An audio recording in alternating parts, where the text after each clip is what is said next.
আসসালামু আলাইকুম, welcome back to my channel. আশা করছি আল্লাহর অশেষ রহমতে আপনারা সবাই ভালো আছেন। আমি এবং আমার ফ্যামিলির সবাই আলহামদুলিল্লাহ ভালো আছি।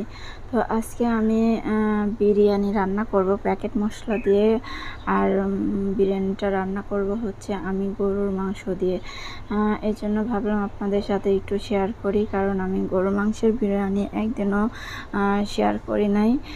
এই জন্য খুব সহজে প্যাকেট মশলা দিয়ে খুব সহজে গরুর মাংসের বিরিয়ানিটা কিভাবে রান্না করা যায় সেই প্রসেসটাই আমি আপনাদের সাথে একটু শেয়ার করতে চাচ্ছি। তো এখানে দেখতে পাচ্ছেন যে আমি 1 কেজি পরিমাণ গরুর গোশ, কিছুটা হাড়ও আছে, আমি হচ্ছে ধুয়ে পরিষ্কার করে নিলাম। আর এখানে টক দই, গুঁড়ামরিচ আর আদা বাটা আর প্যাকেটের মশলাটা দিয়ে আমি একটু আর সাথে লবণ দিয়ে আমি একটু ম্যারিনেট করে নিচ্ছি। আর এটা আমি কিছুক্ষণের জন্য রেখে দেবো ম্যারিনেট করে, তারপরে রান্নার প্রসেসটা শুরু করব। তো এখানে আমি পর্যাপ্ত পরিমাণ তেল দিয়ে আমি আলুগুলো একটু ভেজে নিচ্ছি লাল লাল করে। আর বিরিয়ানিতে যদি আলু না থাকে তো বিরিয়ানিটা আসলে খাওয়া জমেই না, এই জন্য আলুটা তো দিতেই হবে। আর আমার আজকের এই ভিডিওটা যদি আপনাদের কাছে ভালো লেগে থাকে তো অবশ্যই আমার চ্যানেলটি সাবস্ক্রাইব করে পাশে থাকবেন। আর যারা অলরেডি সাবস্ক্রাইব করে দিয়েছেন তাদেরকে অসংখ্য ধন্যবাদ।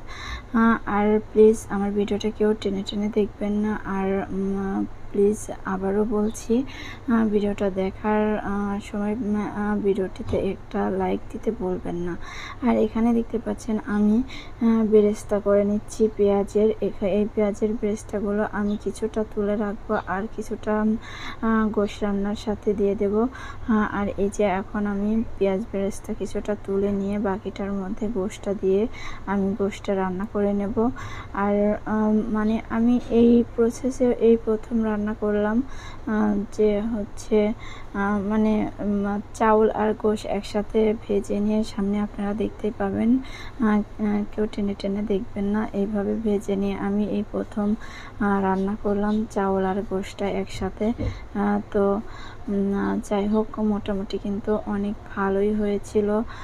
আমি মানে ওইভাবে রান্না করলেও যেরকম টেস্ট, যে চাউলটা আলাদাভাবে সিদ্ধ করে নিয়ে ভেজে সিদ্ধ করে নিয়ে তারপরে গোশ ঢেলে দিতে হবে, ওইভাবে রান্না করেও যে টেস্ট, এইভাবে রান্না করেও এই একই রকম টেস্ট। তবে এইভাবে রান্না করলে ঝামেলাটা একটু কম হয়, তো আমি সেজন্যই বলছি, মানে একটু সহজই হয় রান্নার জন্য। আর আমি এখন আলুটা গোশের মধ্যে একটু দিয়ে কষিয়ে নেব, এর জন্য যে বিরিয়ানির যে ফ্লেভারটা আছে সেটা যাতে করে আলুর মধ্যে একটু ভালোভাবে মিশে যায়, এই জন্য আমি গোশের মধ্যে আলুগুলো দিয়ে দিচ্ছি। তো আসলে আমি এইভাবে রান্না ফার্স্ট করার আমার একটাই মানে ভালো এক্সপিরিয়েন্স হলো যে একটু সহজ উপায়ে রান্না করা যায়। তো বিরিয়ানি রান্নাটা আসলে বরাবরের মতোই আমার মোটামুটি ভালোই হয়। আফিফার বাবা তো খুবই পছন্দ করে আমার হাতের বিরিয়ানি। আর শুধু বিরিয়ানি না, আমার হাতের প্রত্যেকটা রান্নাই ওর কাছে ভালো লাগে। তো এইভাবে আমি চাউল আর গোশ একসাথে ভেজে নিয়ে এই ফার্স্ট টাইম বিফ বিরিয়ানি রান্না করতেছি। তো মানে ভালোই হয়েছিল, শুধু নিজের রান্না বলে না, তো আফিফার বাবাও খেয়ে বলছে ভালোই হয়েছে। তো আমার বিরিয়ানি রান্নাটা কিন্তু শেষ পর্যায়ে চলে আসছে।